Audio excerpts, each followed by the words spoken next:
Good morning, everyone. Again, as the pastor said, my name is Jamie Robb. I recently just returned from Ukraine by bringing humanitarian aid and support there, and mostly bringing insulin and diabetic testing supplies. I've been a type 1 diabetic myself since I was 14 years old, so I wanted to make it my mission to make sure that these people were able to get their insulin and also their testing supplies at a, wherever I could bring them.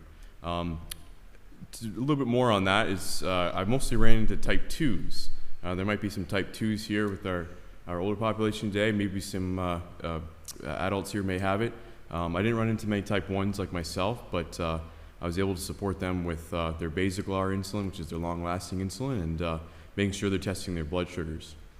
Now, to start with my trip, I was lying in a hospital bed in February before I was able to go. I had high blood sugar, ketone acidosis, as it's called, and I'm sitting there watching this war play out on my television thinking, well, if I can just get my health together, maybe I can go help. Maybe I can scratch the surface, maybe make a dent, and see if I can help these diabetics that I'm seeing on the roads. Because at the time when the war broke out, people were leaving, right? There were long columns of cars that you would see, people in their cars for days sometimes trying to cross the border. Well, sometimes a child wouldn't maybe have his sugar pills. Maybe he forgot his insulin, his tester. Maybe the babushka rushing for grandmother had forgotten her tester. So I reached out to my local DEC, which is the Diabetes Education Center here at Alexander Hospital in Ingersoll. Reached out to the London Health Science Center and other drug reps for Lilly. They produce insulin, and just kind of sat back and waited. And then I started getting calls coming in, and people started donating insulin. Well, long story short, I took all that insulin and I took that campaign that I had to raise money and medical supplies. I was able to raise it. I was able to fill my giant backpack down here, this U.S. Army military backpack that probably took 10 years off my feet. Just packed it full. I had the clothes on my back, one change of pants, and one shirt. That's it. That's all I took with me in my bag. Everything else was room for insulin. My insulin, of course, as well. And anything else that I could stuff in there that would help me on my trip. Most random thing in the world. I get my ticket, and I arrive at the Polish Chopin airport expecting volunteers to be there, Ukrainian volunteers, which I had seen on the news and I had seen different YouTube reports about. They were holding signs up directing foreign fighters, gentlemen and women who had gone over there to pick up a firearm and help defend Ukraine, and people like myself, humanitarians. They weren't there. So I'm sitting around with this giant backpack on going, well, what do I do now? Well, that's where I meet who I want to call this, today the Padre. He was an American missionary from Minnesota. Met him very randomly at the airport, essentially hearing he was going to Ukraine. When I was at the passport desk, they stamped his passport, brought him into Poland, and as soon as he was getting his passport back in his pocket, that's when I jumped on him. I was like, "Sir, my name is Jamie Robb. I'm Canadian. And I hear you're going to Ukraine. Would you like a travel partner?" That's how random it was. Well, he had told me he was meeting up with his pastor. His name is Pastor Bogdan, head of the I think non-denominational church within Poland there. So he was picking him up at the airport. So unfortunately, they had no room for me. I get it. I was just a random gentleman they had met in an airport, 5 minutes beforehand. But he said that he would try and meet up with me later. He took my information, and I was stuck back at square one again until I started to walk towards where the trains were in the railroad station to lead me into downtown Warsaw, which is in Poland. Well, there I saw a large gentleman with a backpack on that I recognized the camo on, which is for our Canadian Armed Forces. So I walked up. He finished his conversation with a taxi driver. Tapped him on the shoulder and I said, "Sir, are you Canadian?" And he turns around and he said, yeah, no, it's nice to meet you. My name's Jamie. I said, "Oh, no, I'm Jamie." So the two Jamies right there. I'm not going to say much on Jamie because he's still fighting there right now. I can tell you he is from Ontario. He serves with the RCR, the Royal Canadian Regiment, but he has gone AWOL. His group of Canadians that had gone over there, none of them are ex-service members. They're all in the service as we speak right now. So he's facing a dilemma when he was leaving, and he's still facing that dilemma when he comes back. And that is the fact that since he is a service member, part of the Canadian military and RCR regiment, he could face jail time. He could lose his 20-year pension when he gets back. That's how important this is to him. That's how important this struggle is to him. To get there, train these boys, and then fight alongside them, which he's doing right now in the south of Ukraine, in Kherson, seeing some very terrible things that I'm not going to get into. There are children here. There are things I can discuss with the adults here later on if they want to ask questions about some of the things he's seen and done there that, well, they needed to be done because Ukraine needs to be defended. It needs to have their freedom, and that's what he's doing there. So, like I said, he could face time as what he calls Club Med when he gets back. But I'm just worried about him for his 20-year pension. That's a big hit, I think, for a man to take. But he thought it was worth it. Well, now I'm with my new travel partner, and we make it to the border crossing in between Poland and Ukraine. And who shows up but our American friend who was on the train with us in the back? It was about a 6.5-hour train ride, and randomly Todd gets off the train. So the three of us cross the border. I'm not going to get into the what I'd seen at the crossing, except for there was children there as young as yourselves over here, I see, even younger, carrying their little Barbie and Hot Wheels backpacks, which to this day brings a tear to my eye when I see them in public. You know, seeing a child with a little backpack now it's tough for me to see. You know, you stand in line for 8 hours and that's all you see is a child carrying everything on his back or her back, with the parents there doing the same very thing, having a wrapped up Shih Tzu, you know, held like, you know, in Babushka's arms, held like a child, like a baby. You know, they brought their dogs, they brought their cats with them. It's incredible to see. It starts at around 6:30 in the morning, and it turns into a big river by about 12 with everybody crossing the border. Long waits, very long waits, very long. I can't believe some of the families that have crossed, the kilometers they had walked, the buses they had taken, the trucks, any way to get out of eastern Ukraine, to get to western Ukraine, and then cross into Poland, and then get to Germany, stay in Poland, or get to come to Canada, where we have a very large Ukrainian population here. 1.3 million Canadians are of Ukrainian descent, and we have 300,000 of them alone in Calgary. So that goes to show you that we have a very large Ukrainian population here who were willing to help. So as I'm carrying on, we made our way across the border. Very tough. It was raining all the time. It was the beginning of spring, so it's Ukraine's rainy season. They call themselves the Seattle of Europe. If you guys know where Seattle is or have been there, you know the amount of rain they get there. And it is. I had about 3 days of sunshine, I think, like the entire 2 weeks I was there. It was something else. But it was tough. We met up with another Canadian who was of one of Jamie's contacts. This man, his name is Alex, and that's all I really know about him. I know that he was from Toronto. He was a businessman. He had a Ukrainian fiance, and he had a beautiful car that looked nice and warm in some really bad raining weather. So he gave us a ride to Lviv, bought us a meal, and we got to Lviv. He parted ways, and that was the last time I ever saw or spoke to Alex. Like I said, just a good Canadian guy doing some really good work over there. So we were in Lviv, and you might know Lviv from seeing on CBC or CTV or just on the news in general. It was where most of the news agencies were set up. Beautiful medieval city, beautiful medieval churches, and cobblestone walkways, and old Polish forts from when Poland used to own Lviv, when they're part of the Polish-Lithuanian Commonwealth. Just a beautiful city. It's a UNESCO heritage site protected by the UN, and I would hate to see that city burn after being there. It's like walking back in time. But we were there for about 3 days. I was able to meet some great gentlemen. I can get into some of their stories later on, but I met about 25 gentlemen who were hiding out from the Ukrainian government in the hostel I was staying in. They're mostly hiding out from the military and from the police because they didn't want to join or be forced to be joined the Ukrainian army. They essentially use the U.S. term of the conscientious objectors.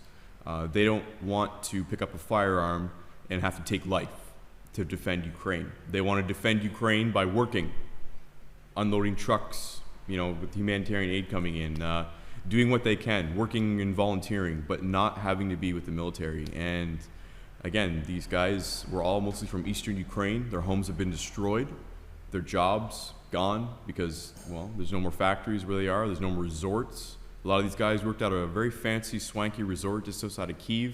The Russians had come in. They drank a year's worth of booze in a week. Goes to show you the discipline of the Russian army. Terrible, terrible things. So we leave, made some really good brothers there, some good friends. It was tough to leave Lviv because it was, it's like black and white. And that's something I didn't realize until I actually left the city. Because the city, there's an 11 o'clock curfew, but there's still this coffee culture there.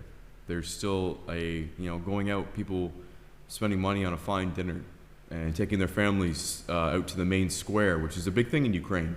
Families come out, they come to the big square, they listen to music, they interact with one another, something that I don't see here in North America. Like I said, families are very close there, communities are very close, and this war, I think, has brought them together as well. So we leave Lviv, and unfortunately, I and the American Padre, Todd, unfortunately had to take a 8.5-hour train ride to Kyiv, which essentially turned into 12.5 hours because of the war, and train would slow down to a crawl, and you'd be sitting on this hot, sweaty, Soviet-era train. We had our own compartment. They have beds of 4 in them, and we had to share it with a babushka. She seemed kind of angry that we were there, and couldn't understand anything we were saying, and I think she just wanted to get some sleep and not have these 2 North American guys chatting about what they're going to be doing and keeping her up all night. But unfortunately, that's what happened. I gave her an orange and some candy at the end of it to apologize, but it is what it is. So we get off in the capital, and we're there, and we're going to the Church. This is the Revivalist Church. They're a Baptist church with a predominantly Russian-speaking Ukrainians. So these are Ukrainians who don't speak Ukrainian, but they just speak Russian. They're all from eastern Ukraine, places like Sumy, Poltava, Kharkiv. You might have heard some of these cities. They're all from there. So what happens is the church has been taking in people because since February 24th, the Grad rockets, the bombs, the shelling that the Russians are bringing on to Lviv and pounding Lviv with, well, they're very close to it.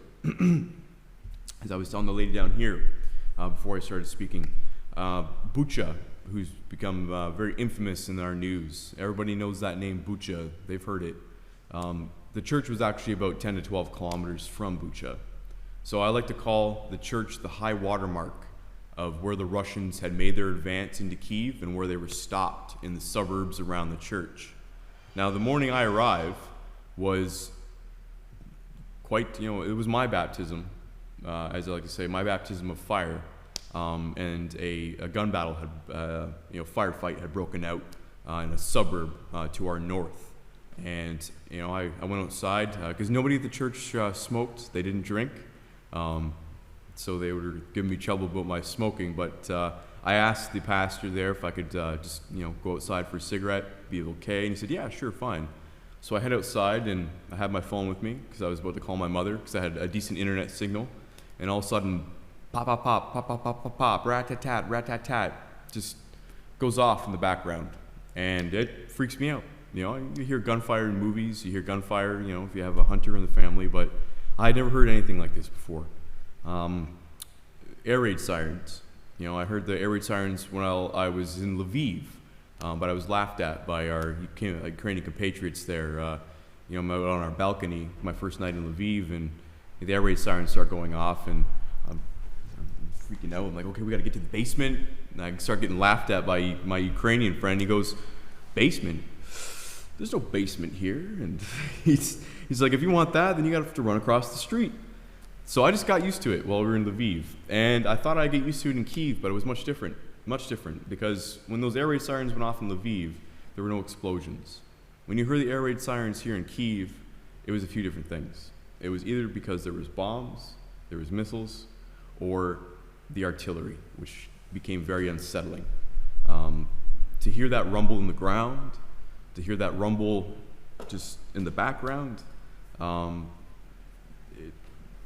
it bugs you.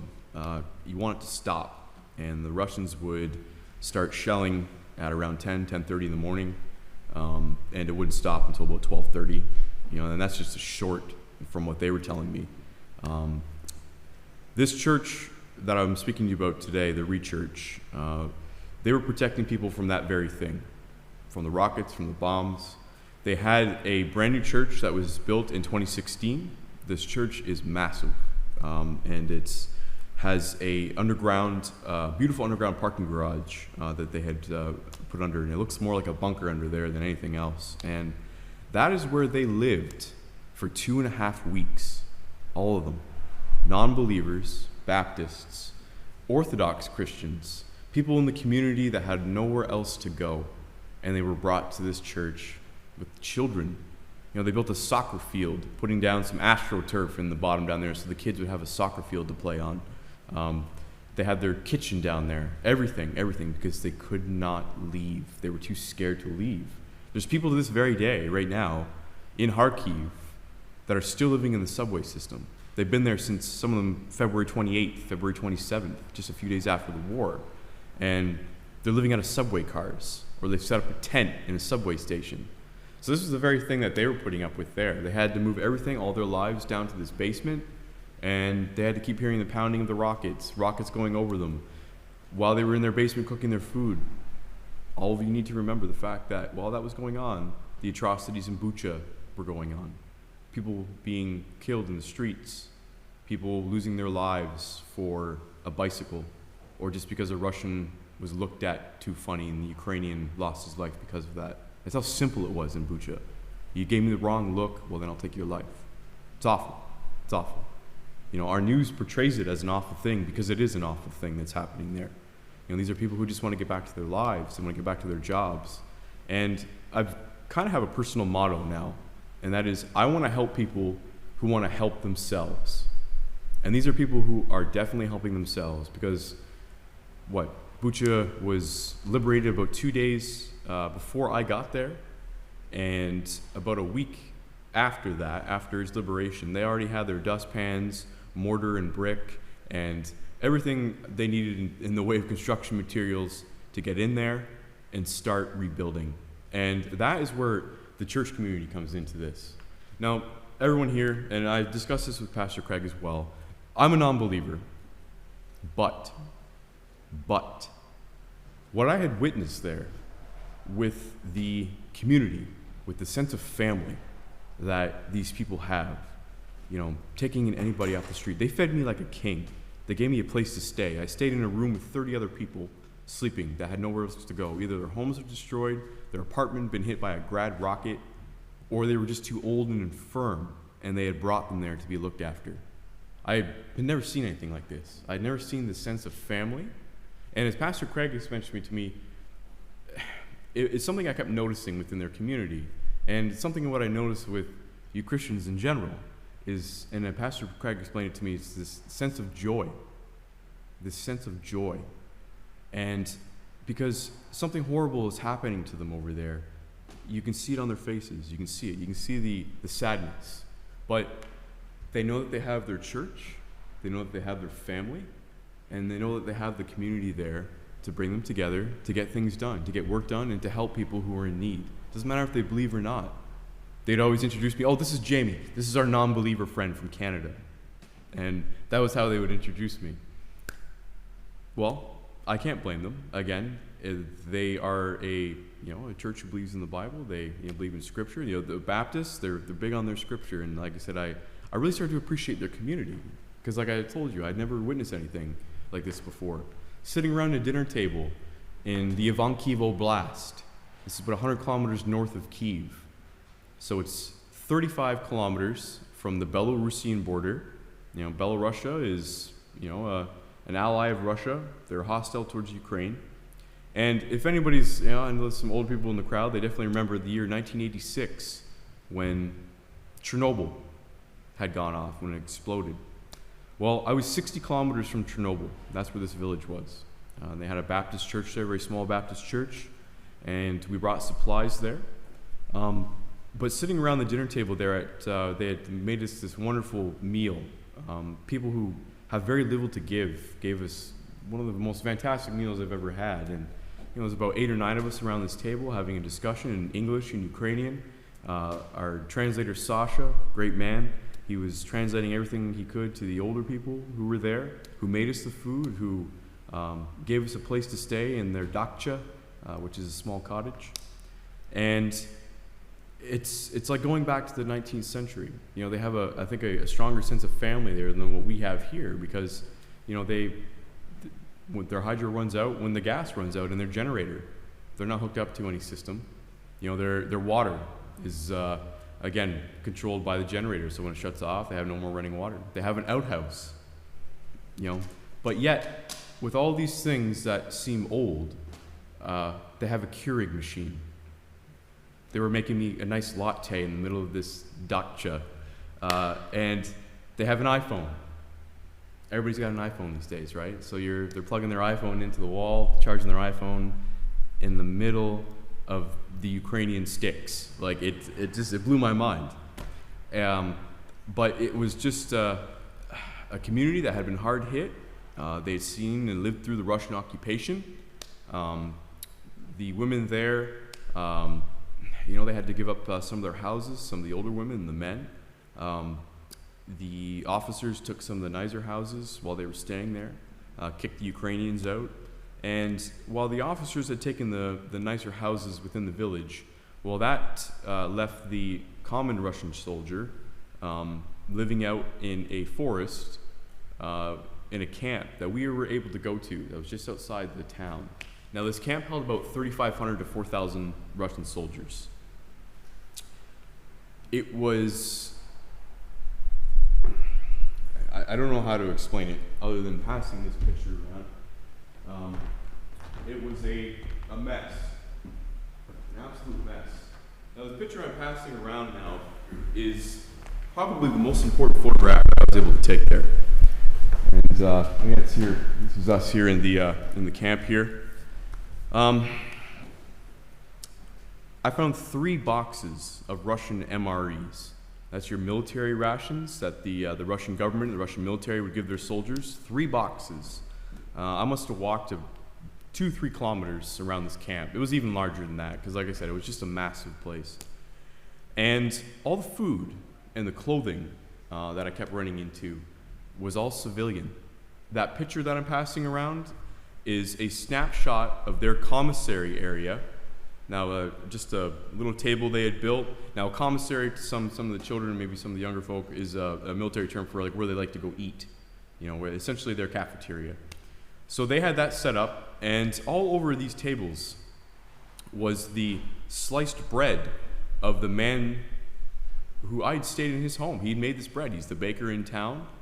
He was forced to continue to keep making bread for the Russian soldiers while they were there. I stayed in his home, met his daughter. His wife cooked me a fine meal. And in that picture as well, you're going to see a meat pie. You're going to see a bottle of booze. Just goes to show what the Russian discipline actually consists of. It goes to show that what they are doing is taking, stealing, being savages, because animals don't even do that. I don't refer to them as animals. I call them savages because that's exactly what they are. They're acting in a savage manner. How can you go in and take salt, sugar, pepper, things that have skyrocketed in price, things that we take for granted here that are just sitting on our tables? A box of Windsor salt over there, just a tiny box of salt, has skyrocketed now. Like, it's an everyday item, and you would not get over what it costs now for some of these things. They had stolen all the clothing from everybody, everyone that you could possibly think about.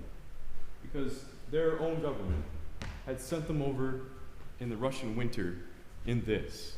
I picked this up off the ground. Now, this is a Russian military jacket. It very flimsy. It would be good for springtime and maybe fall time, and maybe through the summer when I got a nice cold evening. This is not what you send somebody to war in a winter. Like, it's ridiculous. So what we were able to find there was all this clothing, women's clothing. They were obviously wearing women's winter clothing because they couldn't, have enough of their own. Men's boots, snow pants. Thank you, man. Everything that you can see consists of of what you would find in a Winners, or go down to your local Hudson's Bay company and buy something. That is what you would find there. It was disturbing, very disturbing. Everything that they had stolen. That is what I wish the news would make more light of, and that is what I'm trying to convey, is these personal stories. So that bread there, that was baked. When you guys come up here later to see some more of my pictures that I have here, I'll point the baker out. I don't think I have a picture of him here, but his van, he had saved 8 years to buy a French Citroën van to make his deliveries to his customers. Saved 8 years for this thing. Well, what do the Russians do? They come in, they drink booze, and they go on a wild, drunken night of crashing his van into a ditch. Then they make him pay for a local tow truck driver to pull it out of the ditch because they want to continue to use it. And they finally rode it into another ditch because they were drunk again. And this time, it was up on blocks in the back of his bakery. And the Russians had tried to maybe work on it, but they didn't understand that the hood lifted like a hood in North America. They were trying to lift it like cars in Russia, because a lot of the cars in Russia open from the window to the front. Well, they'd ripped his front hood off of this thing, because they're maybe go for the latch. I don't know. It was ridiculous. So you gotta feel bad for a guy like that.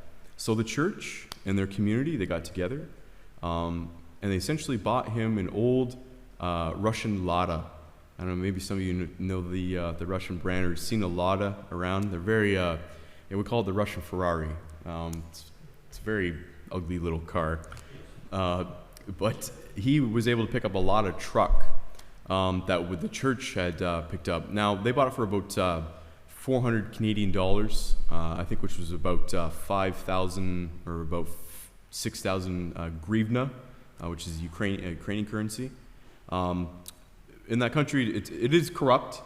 There's a lot of corrupt officials and I think programs set up in Ukraine because they're able to go to a license office, and you're able to go in, and they just give them a little bit of money under the counter, and they stamp you a license plate right there. A little bit of extra money, they'll even put an official sticker on it for you. That's it. And they slapped it on the car, and they were able to drive it up there and give him something to use to continue on making deliveries to his customers there. So just little things like that. Getting this gentleman a car. It's tough there. The roads are absolutely not bombed out from the war. That does happen, but the roads there they're something else. I think my bottom still is remembering them right now as we speak. You drive on a Ukrainian highway for 4 hours. It's not the greatest place, but Ukraine really gave me a sense of community, though, and that's what I keep trying to stress with your community here.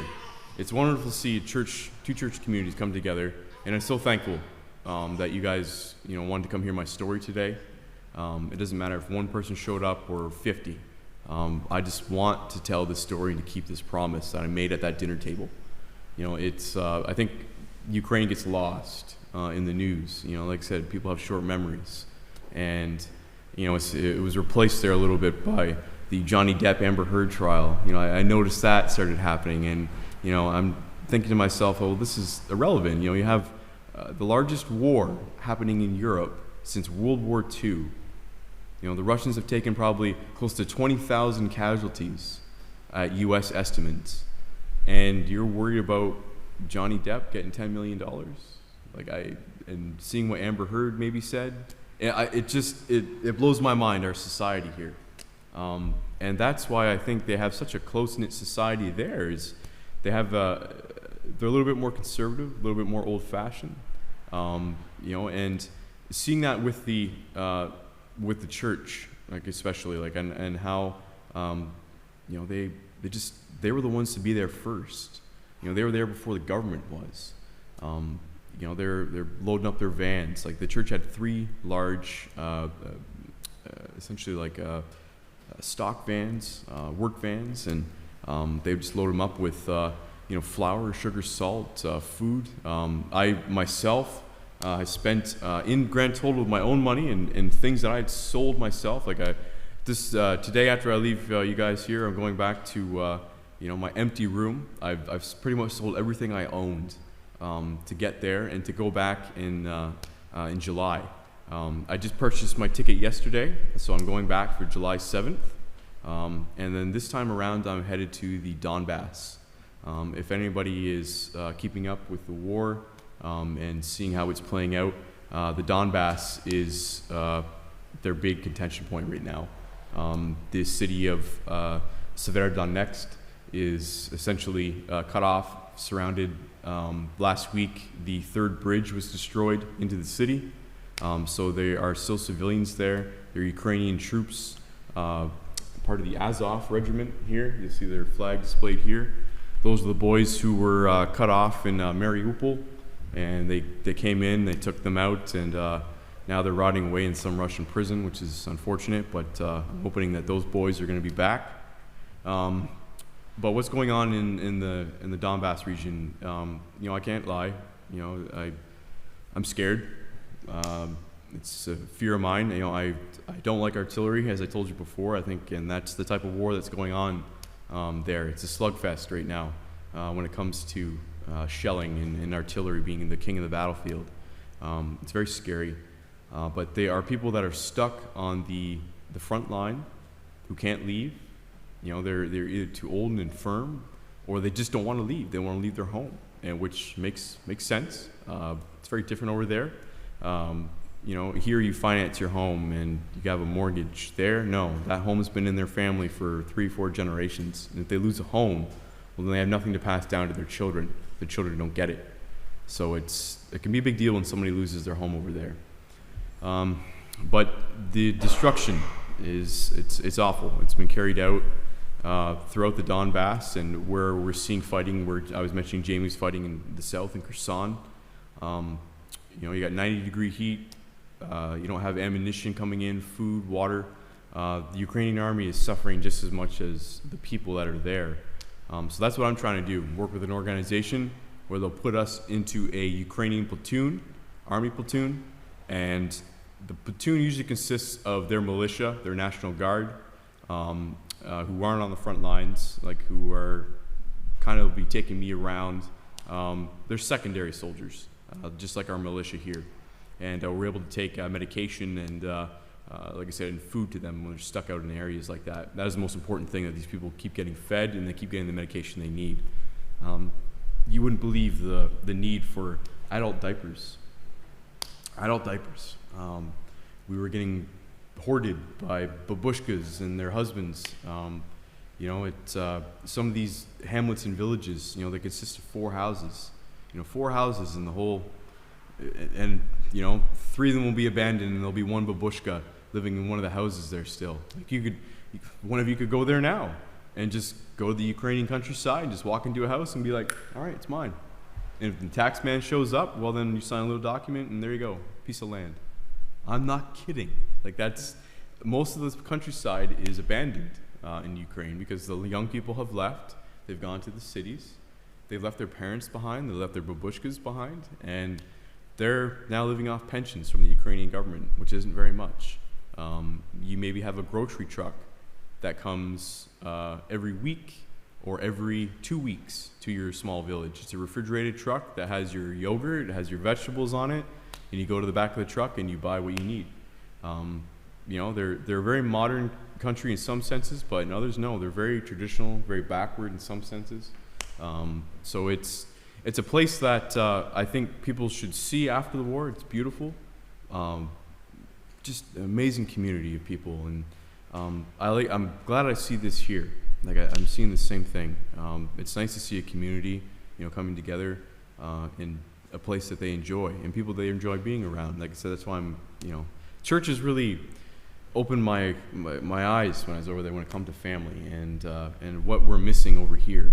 And I'm glad that there's a community of people here that have it. It's good to see a family coming here still, coming to go to church, coming to learn, coming in front of a pastor. I learned a lot from the pastor there. His home was destroyed. He was from Bucha. He lost his home. He had 3 sons. One of his sons, who's grown around my age, he lost his home in Bucha, completely destroyed. And now he has to rebuild, unfortunately. And, he's head of their church there. Like, this poor man loses his home. Him and his wife now have to stay full-time at the church. So it's a situation that just keeps getting worse. And like I said, that's why I need to get to the Donbass. I've been coming back here to campaign, to raise money, raise awareness, and just to keep people, interested in this story. And again, it's not just the Ukrainian story, it's not just a Canadian one. It's a story the world is a part of. You have this animosity towards Russians now, which it's strange to me because they're both Slavic brothers, Ukrainians and Russians. And now I don't think that's going to be resolved in any way. There's no Band-Aid to fix this situation, not after what the Russians have done to these poor people. Some of the World War II veterans who had survived World War II as children had called this war worse than living through the Nazi occupation of their country, of Ukraine. That's insane to think about, because they're saying the artillery won't stop. It just won't stop, and it's driving people nuts. It just, it's rough to see 50,000 shells fired off in a day, while the Ukrainians can only fire off 5,000 or 6,000. So how do you compete against something like that? So you have to be, smart about it. You have to use what's given to you, and that's what my little ragtag Ukrainian army is doing. They're getting deliveries from the West. They're holding the Russians back, but again, what's happening in Severodonetsk and in the Donbass region is also proving that the Russians, they can just sit back and blow it all up and just keep inching forward, making mistakes, making some of the worst mistakes that a military could make in a modern war. But they don't care because they have the manpower, they have the people to do it. And something I really want to express here too when you guys come up here, you're going to see a ping pong paddle. That's it. Just a simple ping pong paddle. I picked that up in the Russian camp while I was there, next to a broken ping pong table. So they'd obviously gone into the home.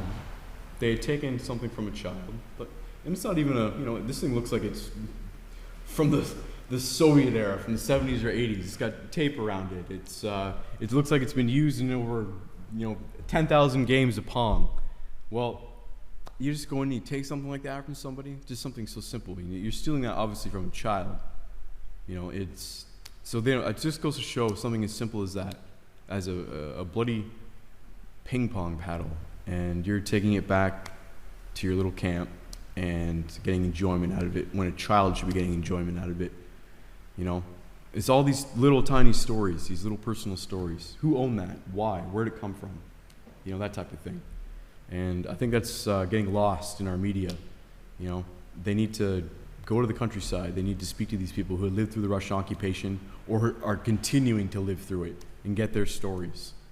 Because it's nice to hear about Zelensky. Oh, that's great. It's nice to hear that they're getting some more NLAWs or some more American javelins. That's great. That's wonderful. I'm happy to hear about that. What I really want to hear about is you, and you, and myself, just common people, and what they're going through over there. I think people need to understand that. And that is what I was trying to purvey today, is the fact that there's a sense of community there still. There is still a church there that is thriving with the Russian Baptists there. Like it floors me how many people come to their church there, and how many people make use of their church there. And I'm hoping to see that Pastor Greg can have a growing community here. I hope that you go away from here today, maybe tell a little bit of my story, tell other people what kind of church you have here, what kind of community that you have, what kind of community that I was able to speak about today. Because like I said, as a non-believer, somebody who has not been in a church in years, it blew my mind. It blew my mind at how close they were. And again, I'm not close with my family. Maybe I'll get that across. I'm not close. I'm an only child, so it was a little difficult growing up, to make your own fun, right? Well, maybe if I had that sense of community, maybe if I had that church growing up, I'd be different in a way. Maybe have more positivity in my life that I saw through the Christian church there. So yeah, I've been studying my Bible as of lately. So when I can go back, I can have discussions with some of these gentlemen that you've seen up here. Well, there's one of them there. That was Sasha. I didn't show you the other picture with him actually touching the grad rocket, and my face going like, no, don't touch a rocket that's sitting out of the ground. So it's just a fascinating group of people, and like I said, I just hope today that you've taken something out of my talk. I don't want to go on for too much longer because I know we have to continue on today, but again, from the bottom of my heart, I want to thank Pastor Craig for having me today, and for all of you having the time to come here and listen to me today as well. So please come up, see what I have here from Ukraine. Look at my wonderful pictures there. That kind of conveys what I was talking about. And yeah, thank you again for having me so much today. It was a pleasure.